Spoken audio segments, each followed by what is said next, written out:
Todo esto que tú estás contando ocurrió en plena dictadura. Claro. ¿Afectó de alguna manera la censura o digamos la manera del régimen de coartar Sí, libertades? absolutamente. ¿Cómo ustedes se acercaban a la música? Si de alguna manera Había, por la misma dictadura se limitaba lo que se podía escuchar en las radios, por ejemplo. sí, no, de hecho había censura. O sea, nosotros tuvimos que cambiar algunos párrafos que no recuerdo en este minuto, que, oye, estas palabras no las pueden decir, por ejemplo. Wow, así, o sea, había un censor. Claro. Y Wow. eso no solamente nos ocurrió a nosotros, recuerdo también la experiencia de Aparato Raro, por ejemplo. Ujú, Ellos también tenían ciertas frases, ¿no?, que aludían a los militares directamente ujú, y que las tuvieron que cambiar, ¿te fijas? No las podían, no se podía. Había censura definitivamente, y aparte de la censura, que era una cosa real, digamos, existía, como te digo, lo que ya venía de años anteriores, que no había lugares donde tocar, estaba todo cerrado. O sea, ujú. no, eso paralizó mucho por muchos años. La última canción.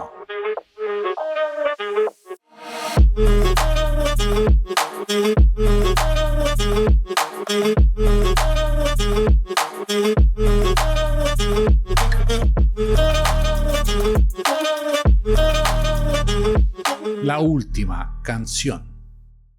Hola amigos, estamos aquí otra vez, la última canción. Gracias por escucharnos, gracias por seguirnos en Instagram, en la última canción 2020. 2022. 2022, disculpa. Estamos en TikTok también. Estamos en TikTok y estamos de nuevo aquí. Gracias por su audiencia, por estar siempre con nosotros. Y estamos aquí de nuevo para presentarles a alguien muy especial. Su nombre es Felipe Clark y es de Chile. Buenas tardes. Hola, ¿qué tal? Felipe. Gracias por bienvenido. la invitación. Gracias. Hola Felipe, gracias por haber venido. No, un placer. Bueno, antes de comenzar a conversar contigo, hacer una aclaración, estamos meditando la posibilidad de entrar a Twitter. Como ya saben, todo el periodo desde que Elon Musk compró Twitter se volvió un poco polémico, se volvió un poco difícil de entender cuál era la moderación que estaban usando en la red. Y bueno, ahora él decidió salirse de la presidencia de Twitter y dejar a Linda Yaccarino, que también ha generado algunas polémicas en algunos grupos, porque ella fue una de las principales promotoras del Foro Económico Mundial y ha colaborado con la administración de Biden, pero también con Trump. En mi opinión, yo creo que tal vez eso va a generar que Twitter se vuelva a ser una red un poco más neutra, no tan cargada ideológicamente. Así que hacer esa aclaración y un poco pasar la noticia. Pronto estaremos ahí también. Sí. ¿Tú cómo has visto a Twitter? ¿Cómo? La verdad que yo no uso Twitter. No, No. te es muy lejano. Sí. Sí, ¿por qué alguna? Mira, me manejo con WhatsApp y con Instagram. Ya. Y bueno, Facebook. Ajá. Básicamente con eso ya. Es como suficiente. A mí me Sí. pasa igual. No, tampoco tengo... Sí, porque uno al final se empieza a diversificar mucho y ya no haya por dónde. Es demasiado, sí. Sí. Demasiado tener tanta gente, Pero- tantos... Sí. Pero no tengo nada en contra de Twitter. O sea, Ya. Sí, bueno, igual Twitter se transformó como en una suerte de moderador casi discursivo de la política a nivel mundial. Entonces, como que a veces esa influencia que ha tenido Twitter, que también genera como una suerte como de burbuja, ¿no? Como que la gente que vive en Twitter piensa que la realidad es como Twitter y a veces no es así. no es tan así. Cuéntanos, Felipe, tú eres bajista, ¿verdad? Sí. Pero tú partiste en la música más o menos ¿en qué año? O sea, digamos, entre comillas, profesionalmente. Sí, es como cuando tú sentiste, o digamos, ¿cuál fue el momento en que tú sentiste como, ok, esto lo estoy haciendo de manera profesional? Fue alrededor del año 84 más o menos. Uh-huh. 83, 84. Uh-huh. Antes de eso había tenido experiencia, digamos, en una banda, por así decirlo, pero era solamente covers. Y no era algo tan profesional, digamos. Tocábamos a veces. Era como de manera más amateur. Claro, aunque igual nos salían presentaciones, fuimos a algunas partes como a Peyúgue, por ejemplo, a diferentes lugares en Chile, pero era esporádica.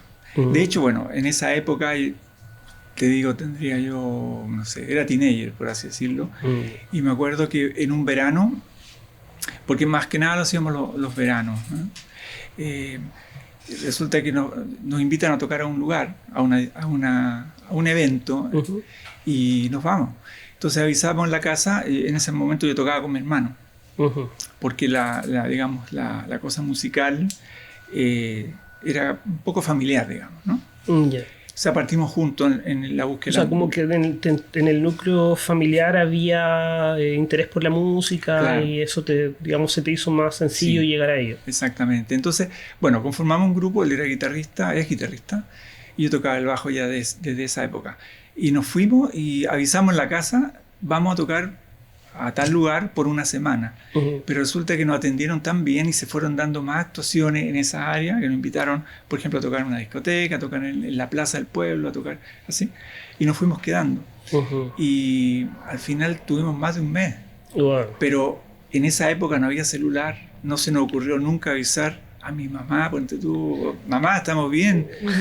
Y mi mamá estaba desesperada y cuando llegamos casi nos recibe a palos, te digo, porque, pero ¿cómo no se le ocurre avisar? ¿Cuántos días pasó todo eso? Más de un mes tuvimos, o sea, íbamos por una semana, imagínate, avisamos, vamos por una semana, todo ok, y nos quedamos más de un mes, o sea, terminamos prácticamente el verano allá. ¿Cómo, o sea, por ejemplo, con la distancia, sobre todo, bueno, la gente que no es de Chile, debe ser un poco difícil como imaginar ese ambiente? ¿Cómo nos podrías contar un poco, como para situar a la gente, como más como en imágenes, más gráficamente, qué significaba para un país que estaba, digamos, culturalmente casi paralizado, de pronto, debido a la dictadura militar, de pronto entrar a esta como escena musical donde se daba, sí, igual, o sea, la gente igual tenía necesidad de escuchar música, ¿no? Claro, claro. O sea, de hecho, piensa tú que un país que está con toque de queda, o sea, aparte de todo lo que implicaba el resto de la represión, ¿no? Pero un toque de queda donde no había locales nocturnos.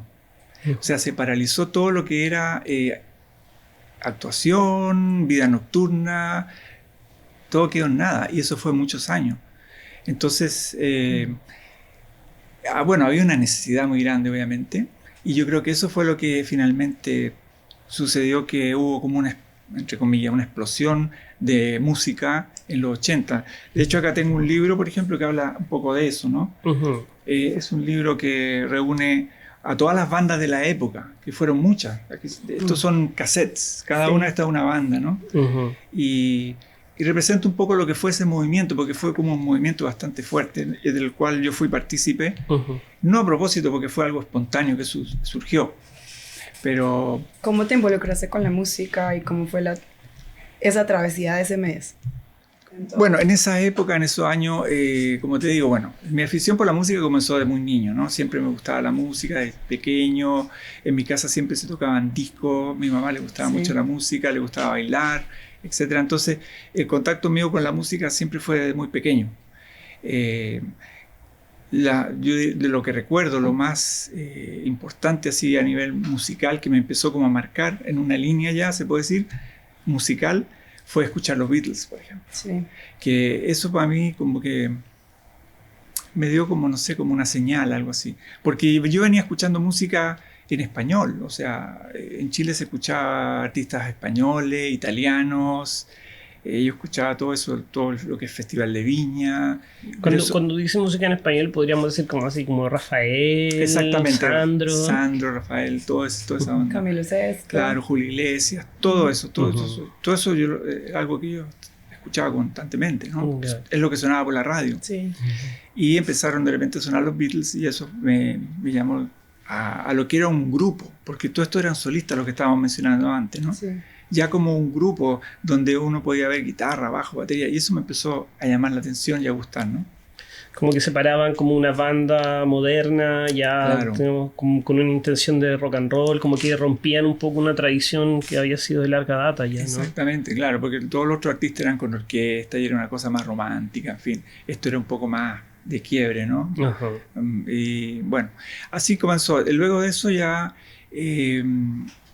tuve la oportunidad de comenzar a estudiar guitarra en donde yo estudiaba en el colegio, digamos, guitarra, pero era como folclórica. Ujú. Sí, ahí fue mi primer approach a un instrumento realmente.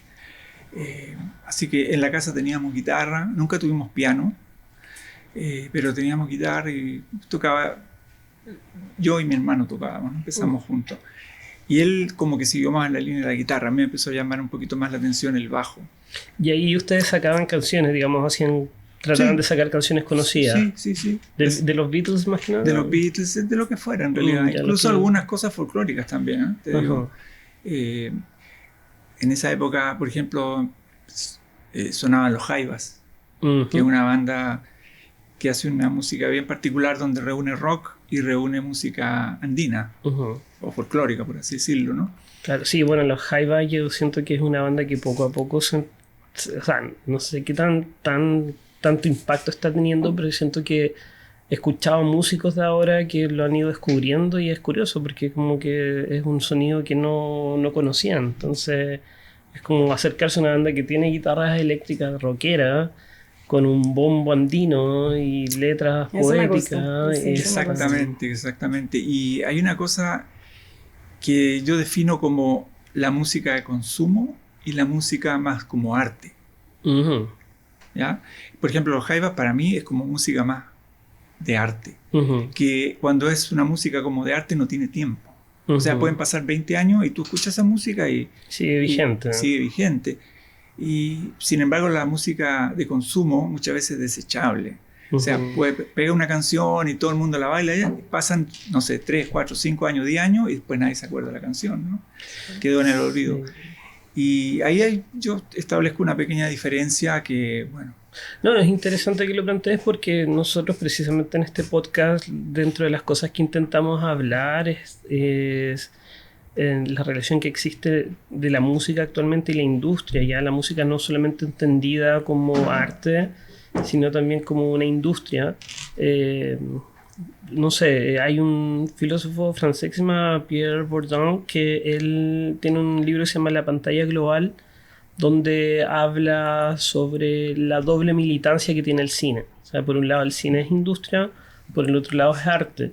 Y a mí me da la sensación que la música me da la sensación como del 2000 en adelante más o menos, empezó a agarrar esas mismas lógicas, esas mismas dinámicas. Entonces como que también existe esa doble militancia. sí. Y actualmente hay músicos increíbles, artistas increíbles, que están en la industria y que son música de consumo, pero también son artistas. Entonces la línea creo que en este momento es un poco más difícil de definir, ¿no? Claro, sí, estoy de acuerdo en eso, sí es cierto. Porque juega mucho, qué sé yo, el marketing, las redes sociales como formas de distribución. Entonces se hace más un culto a la personalidad que a la música misma. En muchos casos, claro que sí. ¿Tú cómo viste ese proceso? Porque igual... Bueno, eso ha sido paulatino, obviamente, ha ido cambiando la música. De hecho, ya prácticamente no se venden los vinilos, ¿no? O sea, aunque ahora último ha vuelto como un poco la onda Sí. de rescatar eso o de tener eso, ¿no? No, de hecho, este año que pasó fue el año que más cassettes se han vendido desde la última vez, que fue hace como 30 o 20 Imagínate, años. claro. Entonces, igual la música pasó por un periodo, ¿no? A veces los periodos bajan y suben, ¿no? O sea, Ujú. que vienen y van y cambian. Ujú. A veces son periodos largos o más cortos. Ujú. Pero yo creo que sí hubo un gran cambio, digamos, en la música de lo que era hace 30, 40 años atrás a lo que es Ujú. hoy, ¿no? Obviamente. Y eso se ha venido repitiendo. O sea, si vemos otros 40 años atrás, yo así, Claro. obviamente han habido cambios. Y Son siempre- periodos que sí. van, claro. Volviendo un poco nuevamente a los 80, tú mencionabas el año 84 como el momento en que tú sentiste que habías pasado un poco más del hobby, de lo amateur, a sentirte ya profesional. ¿Cómo fue ese cambio? ¿Qué implicó? ¿Cómo lo notaste tú en tu vida cotidiana? Claro, bueno, Nosotros partimos con una idea del Bandada, que era un grupo instrumental exclusivamente. Estuvimos, de hecho... Bandada era la banda que tú entraste a tocar, que digamos fundaste. Sí, exactamente. O sea, digamos, el promotor de la banda fue Carlos Chun. Él tenía la idea y me la propuso a mí y a otros músicos también, los cuales todos nos pareció una excelente idea, claro. Todos estábamos con las ganas y con el empuje de querer hacerlo. Así que nos juntamos, empezamos a practicar, ensayar, hacer temas, etc. Y en eso estuvimos varios años. Por ahí yo creo que comenzamos como en el 83. Me parece que, bueno, el cambio, digamos, importante fue cuando fue Charly García a Chile. Hizo un concierto claro, que él cantaba ya en español y la música de él era como más comercial, entre comillas, más como pop. Y tomaba riesgos, digamos, discursivos también, ¿no? Claro, claro. Entonces eso es lo que nos produjo a nosotros el querer hacer un pequeño cambio, de pasar de una música instrumental a una música cantada.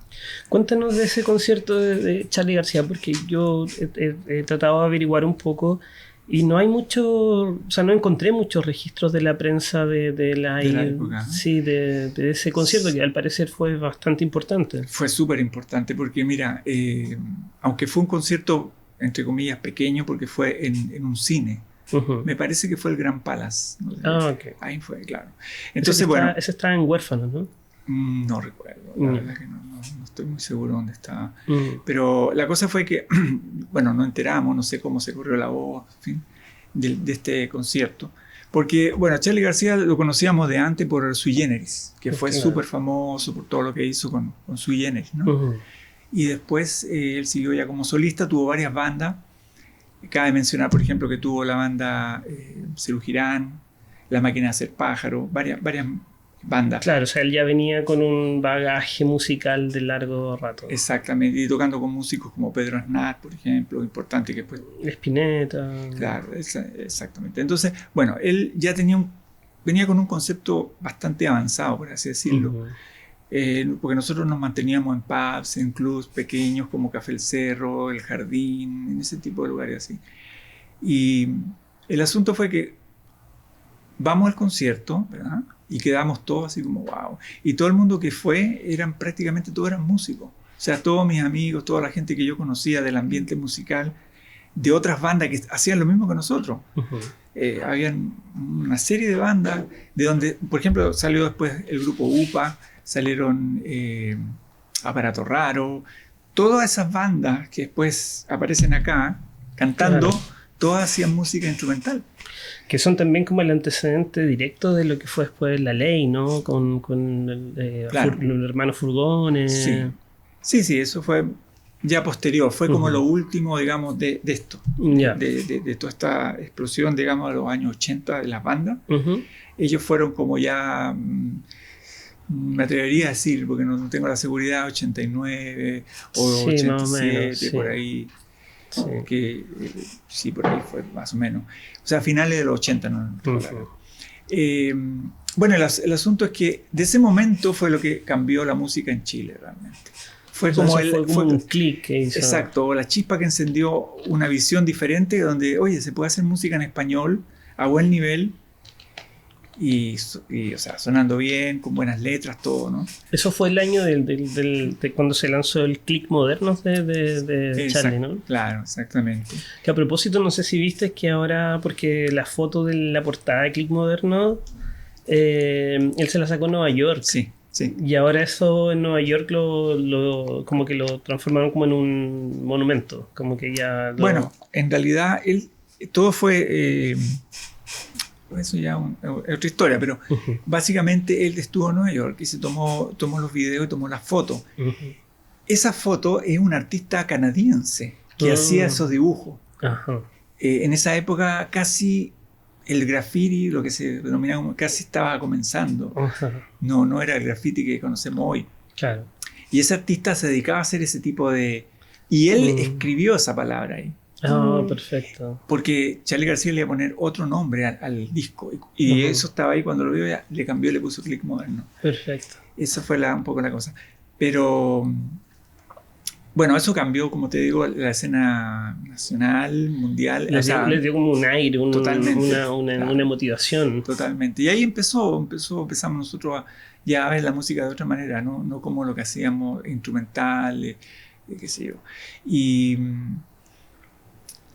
con respecto a lo que tú mencionabas, por ejemplo, de La Ley, que fue una banda bien conocida, dos integrantes de La Ley salieron de una banda que se llamaba Pequeño Vicio, que yo también toqué ahí. O sea, de hecho, esos dos integrantes salieron de la banda del Pequeño Vicio y formaron La Ley. ¿Quiénes son? Uno es Luciano, el bajista. El bajista, sí. Y estaba Andrés Bove.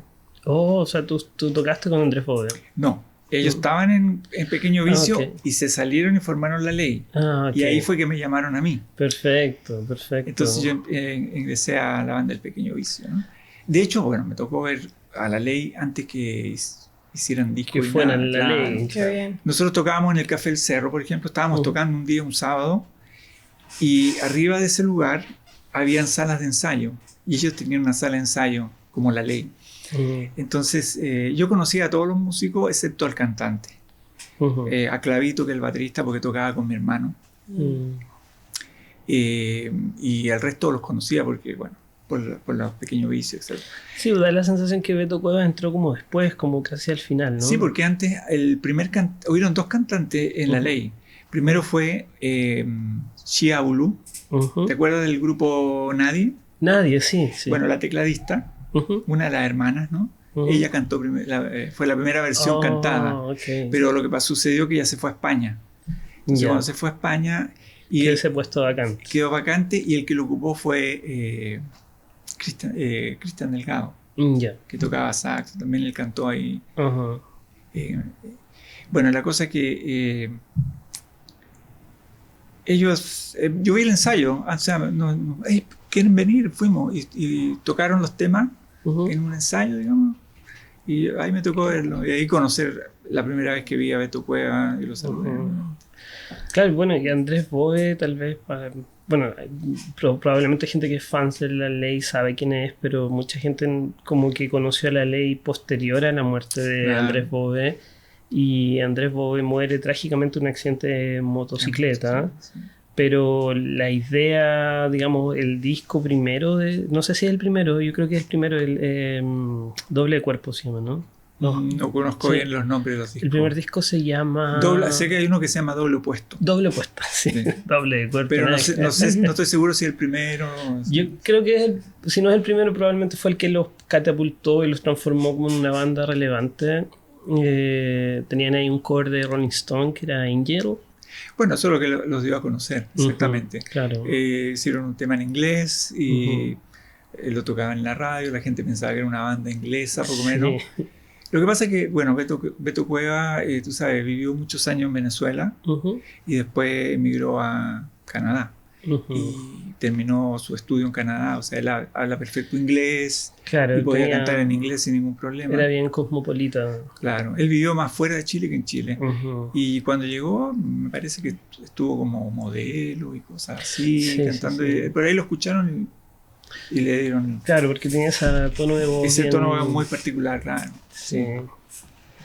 Yo quiero retomar en lo que estás diciendo de Chile y cómo fue la travesía de ese mes que estuviste fuera de casa. ¿Cómo llegó de un lugar a un concierto en una plaza a hacer en otro lugar, en otro restaurante o en donde estuviste en ese mes? Claro, bueno, fue ese mes ahí, pero lo de la música siguió. ¿Correcto? Entonces, por ejemplo, ya habíamos crecido un poquito más, ya habíamos estado saliendo del colegio, entonces ya empezaban las carreras universitarias. Entonces, ahí viene toda la parte de la Universidad de Chile, porque había gente que estudiaba ingeniería en sonido, había otros que estudiaban, por ejemplo, ¿cómo se dice?, para pedagogía en música, te fijas, diferentes carreras. Y se empezó a conformar como una onda ahí. De gente conocida, fiestas, etc. Incluso en mi casa se hicieron muchas fiestas de la universidad, que llegaban una cantidad de gente impresionante. Y te digo, o sea, solo pensarlo me acuerdo, digo, uy, wow, ¿no? Porque la que más reclamaba era mi mamá, porque le daba un... Que todo este escándalo, sí. Claro. Pero me imagino que tú y tu hermano era como imposible de pararlos, digamos. Sí. Entonces, mi hermano tocó con Pablo Herrera, por ejemplo. Entonces nos empezamos a involucrar, a conocer gente. O sea, como que se armó una escena musical. Totalmente. Claro. ¿Qué estilo más cogieron mientras ustedes estaban en ese apogeo? ¿Cuál estilo de música más mira, se adaptó? Sí, hablar como un estilo muy marcado, yo creo que no, pero habían sí mucha influencia. Por ejemplo, el New Wave en esa época estaba bastante fuerte, la onda New Wave, ¿no? Sí. Pero eso nosotros seguíamos escuchando la música que nos gustaba, que era toda la música. O sea, seguíamos escuchando, no sé, heavy metal, rock, jazz, escuchábamos de todo. Es una afición la música en realidad, no es como que tú estás en algo y te quedas en eso. Aunque hay gente que a veces le gusta un estilo y no quiere ir a otro estilo, pero en el caso nuestro escuchábamos de todo. Escuchábamos la radio, lo que fuera, en inglés, en español y diferentes estilos, ¿no? Entonces, bueno, eso fue generando nosotros amigos y amistades, qué sé yo, y ahí fue que surgió la idea, digamos, que me propusieron lo de la banda, y ahí comenzó. Básicamente eso fue. Las composiciones. Claro, juntarnos. Las canciones. Sí. Primero hacer un jam, ¿no? O sea, primero juntarnos solo a tocar. Qué cosa, lo que sea. Meter bulla, por así decirlo, ¿no? Hacer sonar los instrumentos, nuestros primeros instrumentos. Bueno, yo ya tenía algunos, pero eran, por ejemplo, de mala calidad, entonces ir haciéndose de mejores. Y todo, sí. Claro, y mejores instrumentos, en fin. Que eso también, bueno, fue todo un proceso de aprendizaje. Porque cuando comenzamos no teníamos idea de lo que era un distorsionador o un pedal de chorus o tal amplificador o esto. Era como tener juguetes nuevos y probar. Y no había manera de saber bien con exactitud, te digo, porque... No tenían tutoriales de YouTube ni nada. No existía el internet prácticamente. Sí. O sea, o si existía estaba en pañales. No teníamos teléfonos celulares, por ejemplo, ¿no? Entonces era otro tipo de convivencia. Yo creo que por eso tal vez la gente estaba más cerca, ¿no? Porque tú si querías saber algo lo compartías con tu amigo, ibas a preguntarle, ¿no? Oye, esto y esto otro, y a ver, opiniones y cosas. O sea, como que la comunidad era necesario enseñarse cosas entre uno y otro, claro, para poder como... Sí. Exactamente. Y el que sabía algo le decía al otro. Mira lo que descubrí. Claro, porque no existía esto de ahora, ¿no? El celular que tú inmediatamente lo buscas y ya está. Claro. Lo que sea. Y claro, eso es, pero una herramienta, pero, o sea, increíble. Claro, genera más inmediatez, pero a la vez también distancia un poco más a las personas. Bueno, a veces hay hasta chistes, ¿no? Que hay una reunión, 4 o 5 personas, lo que sean, y cada cual está en su celular y está ahí, ¿no? Sí. ¿Te fijas? Entonces, increíble. A mí me tocó incluso, mi hermano una vez me dijo que en el trabajo, donde trabaja él, tenía un compañero sentado cerca de él y le escribía, oye, tal cosa. Y mi hermano le dice, oye, pero estamos al lado, ¿por qué no me preguntan? Sí. Hasta eso, ¿te fijas? Es desafortunado, pero se ha perdido mucho eso. Y lo que yo veo que tú viviste en ese momento con el grupo, con las personas, con las fans, con tu mamá, en la casa, en la familia, eso ya no se ve. Qué afortunado que... Se ha perdido en parte, yo creo. Igual surgen otras cosas, o sea, también. También. Siempre. Claro, las comunidades igualmente tienden a organizarse de una otra manera. Y hablando un poco de comunidad, pensar de que todo esto que tú estás contando ocurrió en plena dictadura, claro. ¿Afectó de alguna manera la censura o digamos la manera del régimen de coartar libertades? Sí, absolutamente. ¿Cómo ustedes se acercaban a la música? Si de alguna manera por la misma dictadura se limitaba lo que se podía escuchar en las radios, por ejemplo. Sí, no, de hecho había censura. O sea, nosotros tuvimos que cambiar algunos párrafos que no recuerdo en este minuto, que, oye, estas palabras no las pueden decir, por ejemplo. Wow, así, o sea, había un censor. Claro. Y eso no solamente nos ocurrió a nosotros, recuerdo también la experiencia de Aparato Raro, por ejemplo. Ellos también tenían ciertas frases, ¿no? Que aludían a los militares directamente y que las tuvieron que cambiar, ¿te fijas? No las podían, no se podía. Había censura definitivamente, y aparte de la censura, que era una cosa real, digamos. Existía, como te digo, lo que ya venía de años anteriores y que no había lugares donde tocar, estaba todo cerrado. O sea, eso paralizó mucho por muchos años. Fueron grandes desafíos. Claro, en la música. Exactamente. Para ti. Entonces, porque digamos el golpe militar fue en el 73. Y esto reventó, digamos, esto de las bandas chilenas de los 80, fue en los 80, o sea, estamos hablando bastante años después. Pero los primeros años fueron muy duros y no había nada. Entonces era casi como una necesidad que se fue acumulando y en algún minuto explotó, salió, ¿no? Era como una necesidad también, porque la gente y los pueblos necesitan de una cultura, la cultura es algo vivo, ¿no? La expresión, claro. Eso era una realidad, ¿no? ¿Y tú con Bandadas grabaron cuántos álbumes, cuántos cassettes me contabas, ¿no? Sí, bueno, grabamos... mira, todo esto viene de lo siguiente, porque afortunadamente comenzamos a tener apoyo en la radio. Hay una persona bien clave en todo esto que es Pirincho Cárcamo, que estuvo en Radio Galaxia, en varias radios, me parece. Cuéntanos un poco de él, porque probablemente gente en Chile sabe quién es, pero el resto tal vez no, ni idea. Sí, bueno, Pirincho Cárcamo es no sé cómo llamarlo, un locutor, en fin, pero estuvo muy ligado a la música y apoyaba muchísimo a las bandas chilenas.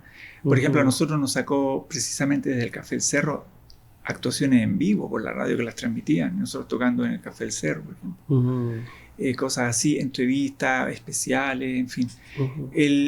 Lo que nos abrió las puertas a nosotros fue un primer disco que sacamos, no un disco, o sea, hablo de un tema. ¿Como un demo? Se podría decir un demo, que lo llevamos a la radio y lo tocaron y empezó a sonar en la radio y se llamaba Vamos a Bailar, donde cantaba una chica, una muchacha, ¿no? Que fue nuestras primeras incursiones con la banda, queriendo hacer algo más comercial, ¿no? Y empezó a sonar ese tema. Y eso fue lo que nos dio la oportunidad, digamos, después de poder hacer un contrato, se puede decir, discográfico con EMI. Con EMI Odeón. Y ahí sacamos nuestro disco, digamos, de Bandada. Después hicimos otro disco con el Sergio Milodón. De hecho, con Sergio Milodón hicimos 2 discos. Entonces, pero más o menos ahí fue la cosa.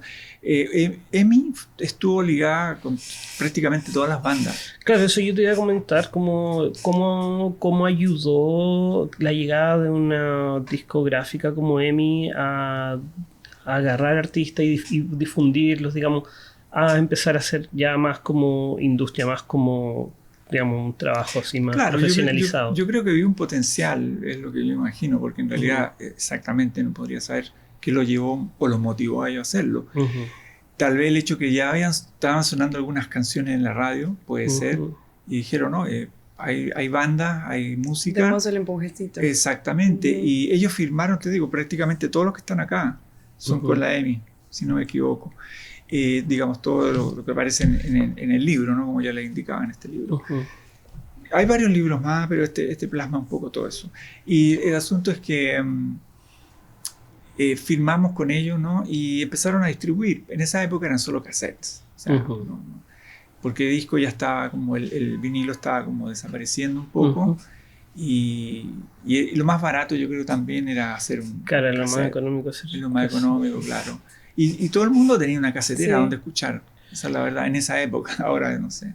Claro, igual no es loco también porque es un periodo que yo me imagino que cualquier pueblo tiene la necesidad de reflejarse en la música, o sea, ver su identidad puesta en la música. Entonces me imagino que tantos años de oscurantismo cultural generó también que el público estaba ávido de sentir sonidos que se parecieran a ellos, o sea, digamos, a la población chilena. Claro. No, definitivamente. Incluso hubo un pequeño, yo no diría pequeño, porque en realidad, que fue el canto nuevo que se llamó en Chile. Claro, que ahí igual es bien importante. Claro, ahí salieron, pero era otra cosa llamada acústica nomás. Claro, ¿no? Y que también correspondía a otro periodo histórico también, ¿no? Exactamente. Bueno, Felipe, entonces tú me estás hablando del canto nuevo, que igual, claro, es de otra época, pero debe ser uno de los mayores aportes a Latinoamérica que hizo Chile musicalmente hablando. O sea, ahí se condensaba la música de protesta, Había, digamos, tratar de innovar musicalmente, hacer quiebres con la música folclórica, agregarle rock y tal vez, qué sé yo creo Víctor Jara es tal vez como el mayor exponente, ¿no? Claro, que lamentablemente, tú sabes lo que pasó con Víctor Jara, ¿no? Que fue tomado preso y finalmente asesinado, ¿no? Hay muchas teorías al respecto, incluso que dice que le cortaron los dedos, que le machacaron, pero creo que no fue tantas, no sé bien, pero me parece que no fue tanto así, pero sí que finalmente lo mataron. Sí, no, claro, o sea, un ícono, o sea, claro. Bueno, está considerado el Federico Lorca de Chile, al menos. Claro, exactamente, después de Violeta Parra, digamos. Claro, que Violeta Parra también es un ícono en Chile. Violeta Parra, en fin. Sí, de hecho el año pasado ¿cómo se llama la academia de acá de Los Ángeles? Los Grammy. La Academia de los Grammy declaró el año de Violeta Parra y como que querían saldar una deuda con Violeta Parra porque no habían jamás como hecho ningún homenaje a ella y bueno, estuvieron haciendo una exposición y dieron el documental sobre la vida de Violeta Parra, vino Javiera Parra y Ángel Parra a presentarlo. Sí. Yo no pude ir ese día, me tocó trabajar, pero tenía muchas ganas de ir. Sí.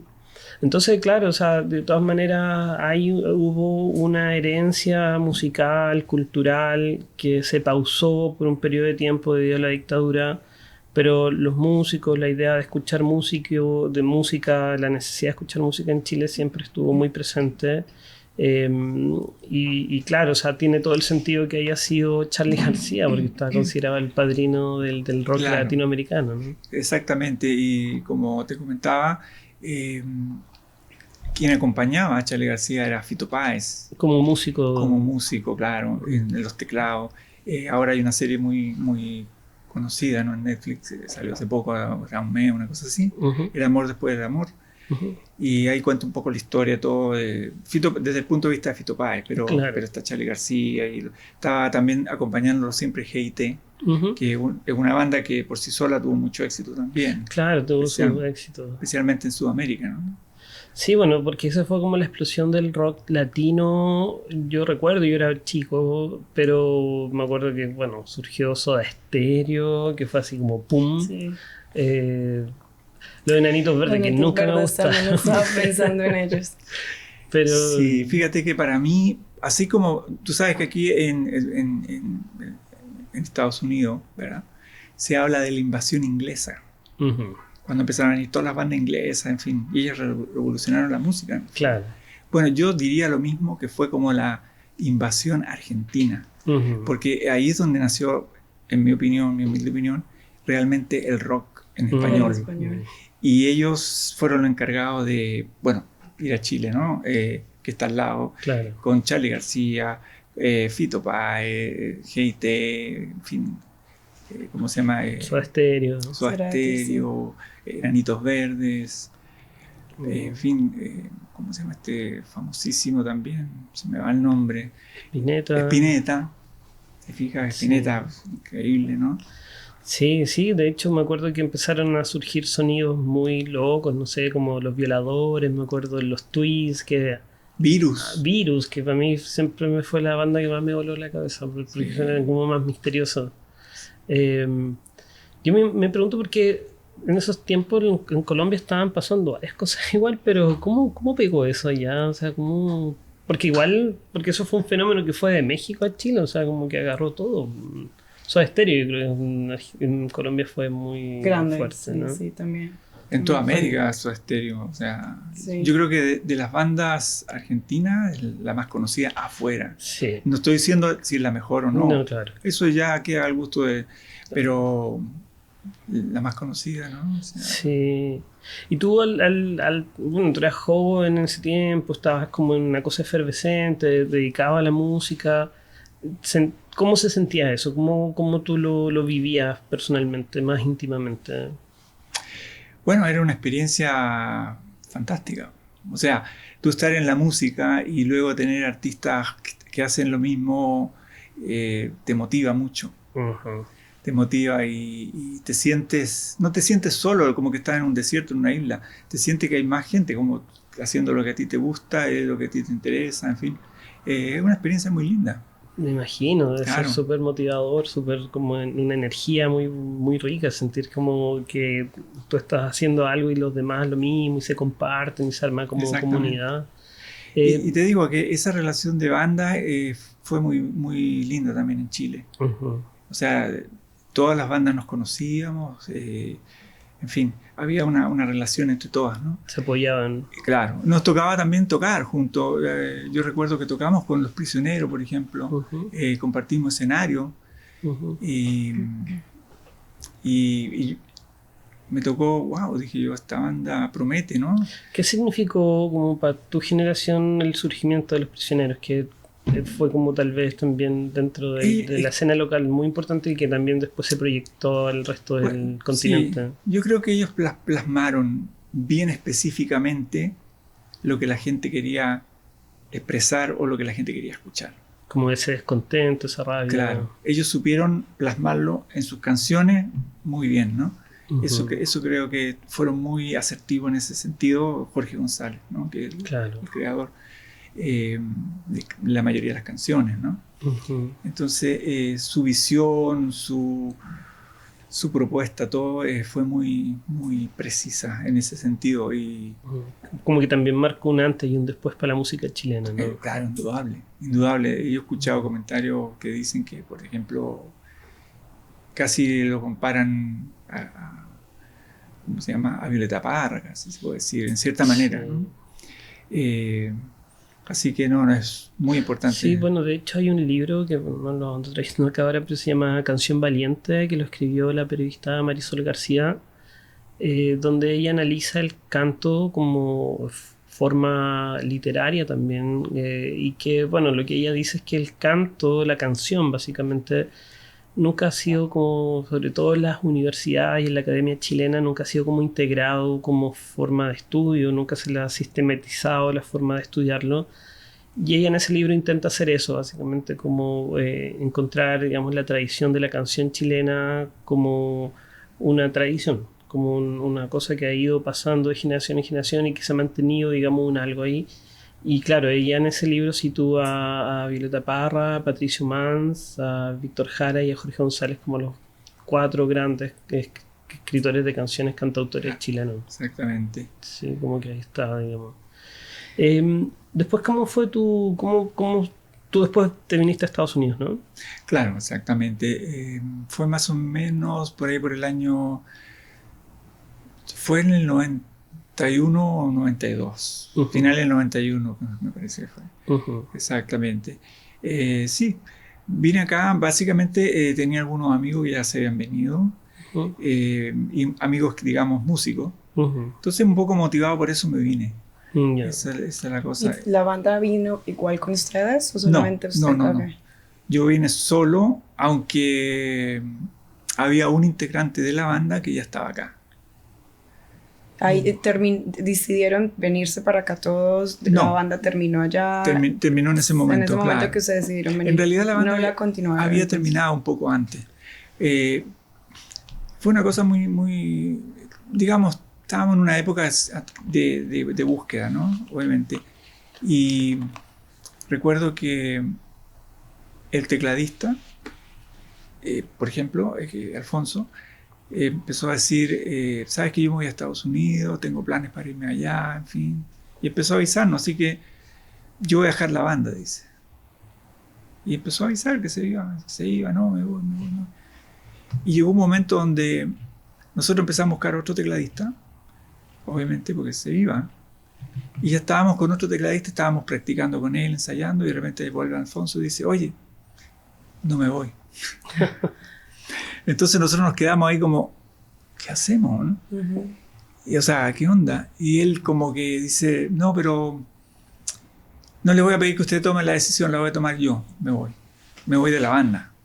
No se fue de la banda, o sea, se fue, perdón, de la banda, pero no se fue a Estados Del Unidos, país, no se vino, se claro, quedó no en se fue al Chile. país. Ujú. En ese momento, posteriormente se fue, finalmente se vino a Estados Unidos. Y en ese lapso él formó una banda muy famosa también dentro de Chile, que se llamó Cinema. Ellos estuvieron hasta el Festival de Viña, en fin, una banda muy exitosa. Claro, Cinema tuvo como 2, 3 canciones que sonaron en la radio constante. Sí, Eran sí, como sí. bien hit. O sea, que Claro. ¿cuánto fue el tiempo de la banda en sí? Fue más o menos, partimos como en el 84, 85 y fueron como 5 o 6 años más o menos. Tal vez un poquito más por ahí. Porque yo, a ver, todo esto, seguimos con ese proyecto, pero se empezó ya la cosa como a cambiar, en fin. Y resulta que el guitarrista dice, ahora soy yo el que me voy a Estados También me Unidos. voy. Y se fue. Entonces lo que pasa es que ahí fue justo en el periodo que a mí me llamaron de Pequeño Vicio y me fui a tocar con Pequeño Vicio. Tuve más o menos más de 2 años, como casi 3 años, tocando con ellos. Que era una banda bien underground, pero bien, ¿cómo diría yo? Bien artística, ¿no? Tenía prestigio. Sí, era una cosa mucho de maquillarse, de vestuarios y cosas, ¿no? Bien. Jugaban un poco como al rock teatro. Como un Sí, poco, ¿no? exactamente. Titín Moraga era su vocalista y de hecho hay cosas en YouTube. Sí, de la bueno, banda Pequeño Vicio. claro, una banda que era como bastante under y como que, claro, era más artist, así como que tenía una cosa más... Claro. Entonces, ya en ese momento yo ya tenía algunos amigos acá, entonces surgió la idea de venir. Disculpa, una pregunta ahí. ¿Ustedes como en la banda del Pequeño Vicio les tocó tocar alguna vez en las fiestas Spandex? Creo que sí. Sí. Sí, Mm. sí. Bueno, las fiestas Spandex eran como una suerte de así como fiestas contraculturales, como ya se veía, se avisoraba un poco el final de la dictadura y como cierta gente que había sido exiliada de Chile volviendo a Europa empezaron a hacer estas fiestas que eran así como buscaban un poco más ser más liberales sexualmente, como a ya atreverse a hablar A de destaparse cosas. más. Claro, Claro. como que en un De destado. ahí el ya nombre, libertad. Spandex, como Claro. expandirse, no abrirse. Expandirse. Sí. Sí. Y ahí, Sí. bueno, ahí les tocó tocar a bandas. Yo me imagino que sí, te van a Sí, porque tocado. recordemos que había como un apagón cultural, por así Claro. decirlo. Entonces, ya todo lo que vino después del 80 ya era todo Claro, era una, destape, una Más renovación. revolucionario. claro, En todos los y- sentidos. Y claro, y absolutamente. bueno, ahí también tocó Electrodomésticos, donde se hicieron como Sí. famosos fiscales ad hoc. Y ya. Exactamente. No, así que eso fue cuando yo me vine, ¿no? Ya. Tú te Y- viniste como en ese momento que ya estaba empezando a decantar un poco todo ese Exactamente, que fue principio de los 90. ¿Y los Ujú. demás integrantes tuvieron otro rumbo en la música? No, ¿Están haciendo actualmente algo? Siguieron haciendo música. Mira, por ejemplo, por decir algo, el baterista, no en todos los casos, estoy hablando de bandada, el baterista era un baterista, digamos, de la universidad. Entonces él era percusionista profesional. O sea, tocaba en la orquesta, Súper. tocaba, por ejemplo, timbales, o toca Muy xilófono y batería también, ¿no? Entonces esa es su carrera, hasta el día de hoy. Qué bien. Y aparte de hacer eso, siempre ha tocado con bandas, con grupos. ¿Te fijas? Sí. O sea, que tenía las dos cosas. Siempre dando el talento en los instrumentos Claro. y en lo que él sabe. Exactamente. Por ejemplo, el otro integrante, Juan Carlos, que originalmente era flautista, después evolucionó porque la flauta, la digitación es muy parecida al saxo. La flauta no tiene boquilla, pero el saxo sí. Entonces después él emigró, digamos, al saxo y empezó a desarrollar saxo por muchos años, ya no sé, 20, 30 años tocando saxo. Ujú. Y se dedica a eso, él trabaja como músico también, hasta el día de hoy. Qué bien. Así que todos ellos, por lo menos. De la banda El Pequeño Vicio, hubo ¿cómo se podría decir? Como que se dispersó la banda. Una explosión. Se dispersaron. El guitarrista se fue a la India. Allá aprendió a tocar cítara, qué sé yo. Siguió como músico, pero haciendo otro estilo de música. El Tití Moraga, que era el vocalista, se fue a Inglaterra hasta el día de hoy. De allá se hizo DJ. Se dedica a eso. En fin. ¿Y tú hoy en día continúas también? Sí, pero ya no como en esa época, digamos. O sea, de hecho, acabo de sacar un disco que está también disponible en YouTube y en las redes. Es un disco que está como Clark Orbit. que fue hecho a raíz de una idea de mi hermano, en realidad. Él empezó a componer temas y me dijo, oye, grabemos, hagamos esto. Y ahí surgió la idea, ¿no? Y lo terminamos. Yo grabando acá, él grabando allá, ahora se puede. Sí, ahora se puede. El resto grabando en Chile, la batería, saxo, qué sé yo. Participa Pedro Villagra, ¿no? Sí.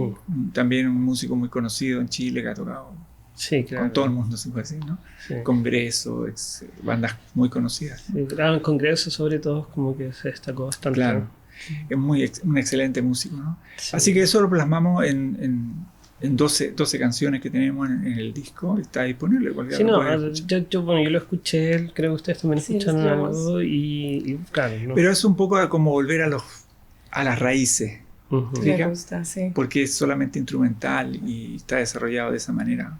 Y de Con- ahí, o sea, porque claro, o sea, tú llegaste acá en el 92, este disco es de este año, o sea, Claro, ¿no? sí, sí. En todo ese periodo, ¿cómo fue para ti cambiar, no sé, salir de una escena en la cual era como burbujeante tu presencia, donde todo estaba ocurriendo, a venir tú te viniste a Los Ángeles, ¿no?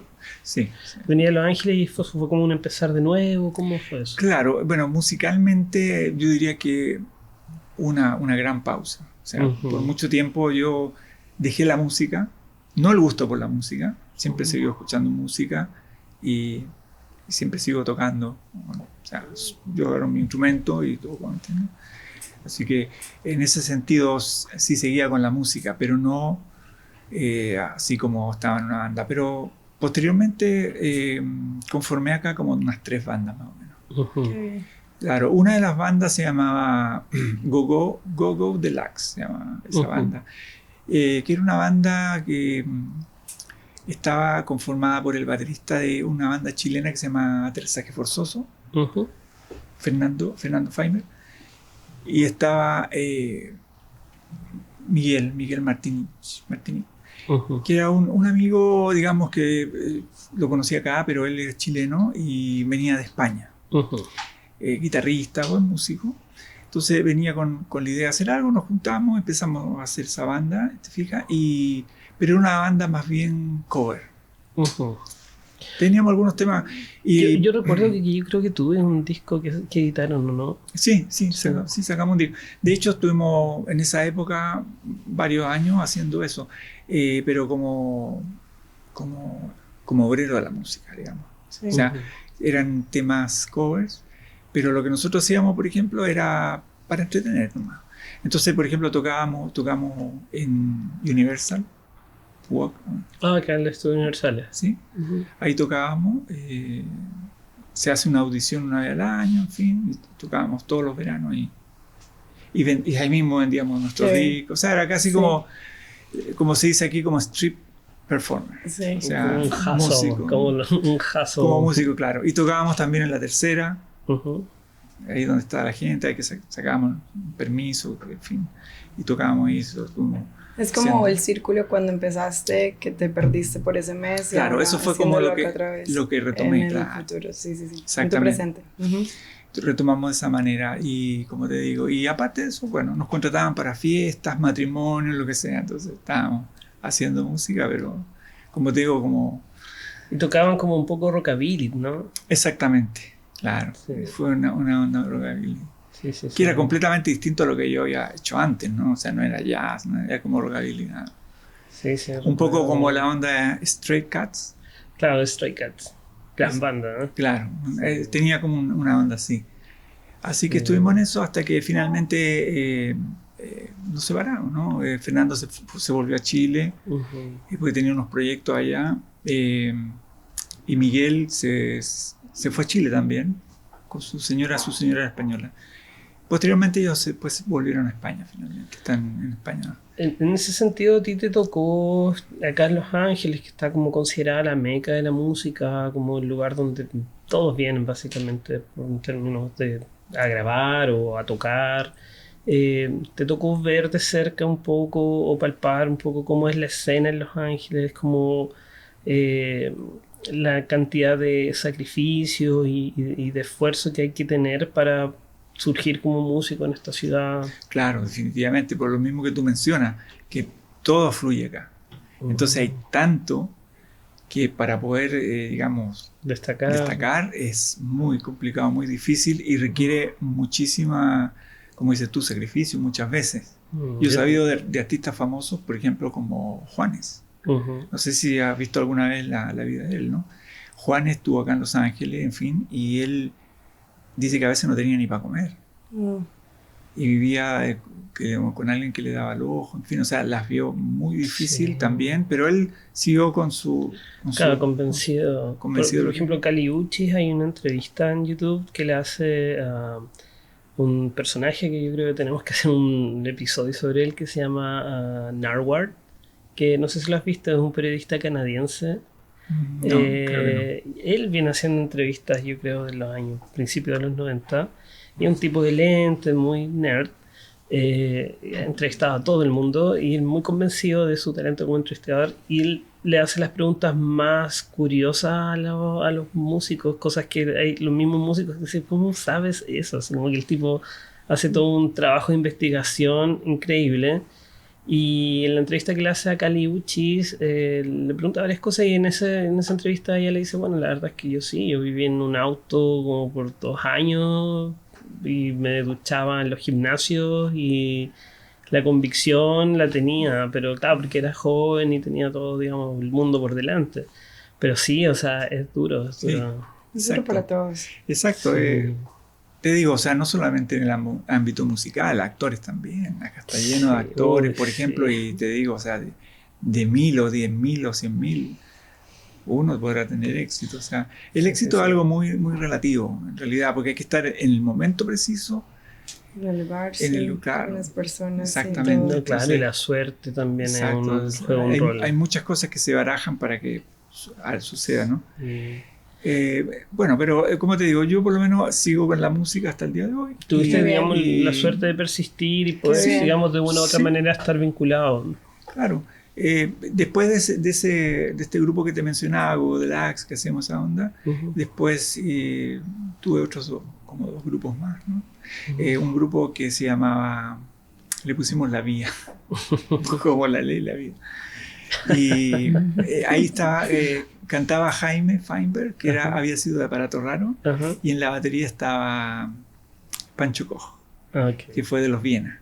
Oh, mira. Claro. Así que también hicimos un disco con ellos. En realidad hicimos 2 discos.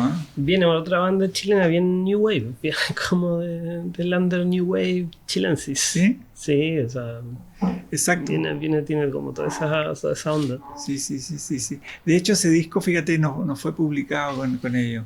Y estaba viendo para rescatarlo. Mira, estaría bueno. Sí, rescatarlo, a ver si se puede publicar. Oye, Felipe, y entonces tú, bueno, ya más o menos nos has contado un poco de tu carrera, de cómo ha sido tu vinculación con la música. Me gustaría ver si nos pudieras como dar tu opinión de lo que tú ves que está pasando en la música ahora, o sea, como, no sé, como que todo el género urbano, que es casi como ahora lo que más se escucha en todas partes, que es como omnipresente, versus otras bandas que siguen haciendo música rock and roll, pero que no tienen la misma difusión, porque igualmente están casi en una posición de resistencia. ¿Qué es lo que tú proyectas? ¿Qué es lo que tú percibes que puede pasar de aquí en más? O sea, yo te digo, lo que creo básicamente es que la música sigue evolucionando siempre. No es que vaya a pasar algo bueno ni malo, sino que en algún minuto va a cambiar. Yo me acuerdo años atrás, por ejemplo, estuvo, no sé si tú viviste eso o se acuerdan, La Quebradita, por ejemplo. Música mexicana, y está bien de moda y todos hablan de La Quebradita, y por ejemplo, ¿no? Sí. Tuvo varios años, después pasó. También estuvo, bueno, acá también estuvo un poco la onda del rock en español, también pasó. En fin. Y ahora está la música urbana, ¿no? Reggaetón y todo eso, y va a seguir hasta que llegue algo nuevo y lo cambie. Sí, tiene sus pautas, sus olas, sus momentos. Exactamente, cada momento, ¿no? Sí. Como lo ha tenido otro estilo, ¿no? La salsa o la bachata, o qué sé yo, aunque todavía la bachata está vigente, ¿no? Sí. Y así que yo pienso que que todo sigue una consecuencia natural nomás. ¿Entiendes? Que en algún minuto va a empezar a decaer y va a cambiar otra cosa. No te podría asegurar esto va a seguir siempre, ¿no? Claro. Cada momento tiene lo suyo y cada momento hay que disfrutarlo con lo que hay. Responde a su contexto. Exactamente, en cuanto a todo lo que implica, porque la música es una expresión cultural, desde ese punto de vista refleja un poco la sociedad. Una expresión de los pueblos. Claro, entonces es lo que hay, ¿te fijas? Yo quedé muy, muy, muy privilegiada con todas tus historias, muchas cosas que no sabía y me gusta mucho todo el esfuerzo, el trayecto desde Chile hasta acá de tu experiencia musical. Muchísimas gracias por compartir tantas cosas. No, al contrario. Muchas gracias, Felipe, por venir. Bueno, no sé, cuéntanos lo que viene para ti, promociona tu disco, cuéntanos si van a tener alguna presentación en vivo para que la gente te pueda seguir también en las redes sociales. Claro, bueno, el proyecto, como te contaba, que se llama Clark Orbit, un proyecto que hice con mi hermano, estamos distanciados, ¿no? Pero está disponible. Si alguien... Distanciado, te refieres que en distintos lados, ¿no? Como distanciados de personas. Exactamente. Digamos geográficamente. Ajá. Así que posibilidades por el momento de reunirnos a tocar no lo veo tan posible a corto plazo, ¿no? ¿Pero algún apoyo audiovisual tal vez? Sí. No, y ahí, digamos, estamos conversando la posibilidad de juntarnos, probablemente sería en Chile, ¿no? Y hacer, para presentarse allá. Exactamente. Pero tengo otro proyecto, que eso no he hablado, que es un poquito anterior. Que va a estar como el nombre Bandada. Porque resulta que al final habemos 3 integrantes de Bandada originales, que es el tecladista y el guitarrista y yo. Entonces tenemos un proyecto también musical con una cantante, que fue lo que siempre de un principio. Es una chica, Rocío se llama, y también hay un video en YouTube. Y ese disco todavía no está completamente mezclado. ¿Cómo se llama el video para que la gente lo busque? ¿Está bajo Orbit? No, está por Bandada, ¿no? Está por Bandada, sí. Bueno, sí lo puedo ver acá. Pero básicamente todavía no está mezclado. Ahora, lo estamos mezclando con un amigo e ingeniero de sonido chileno bastante famoso, ¿no? Que tiene varios Grammy, tiene como 7 Grammy, o sea que ha hecho trabajos ha hecho trabajos con, por ejemplo, con Luis Miguel, con... No, por si acaso no es ese que está ahí, el You Ask Me Why. Ese, exactamente, You Ask Me Why, que está acá. Ok, You Ask Me Why, para que lo busquen en YouTube. Es el bonus, es un video que hicimos, claro. Hay otro que seguramente está arriba. O tiene que estar por ahí. Es el original. Pero si lo buscan por Bandada Oficial, lo van a encontrar ahí. Va a estar sí, ha tenido bastante buena respuesta. Tú puedes ver que tiene bastante visualizaciones. Sí. Así que eso con la cantante. Pero te digo, sacamos solamente ese tema y toda la producción todavía no sale. ¿Ahí va a salir? Claro. Ya están todavía trabajando. Está prácticamente los últimos detalles nomás que de la mezcla que se ve. Entonces, para publicarlo. mantenernos informados para que podamos nosotros también difundirlo cuando salga y a ver si te invitamos otra vez para que nos puedas contar Claro que sí, encantado, un gusto. Sí. Muchas gracias, Felipe, por venir. Gracias por estar aquí con nosotros en la última canción. Bueno, y a los auditores, por favor, síganos en las redes sociales, Instagram, TikTok, denle a suscribir en el canal de YouTube. También estamos en Spotify. Y síganos también en los reels que estamos lanzando todas las semanas. Todos los likes nos sirven, así que... Gracias por el apoyo. Esperemos que tengan buen día, buenas tardes o buenas noches. Chao, chao. Chao.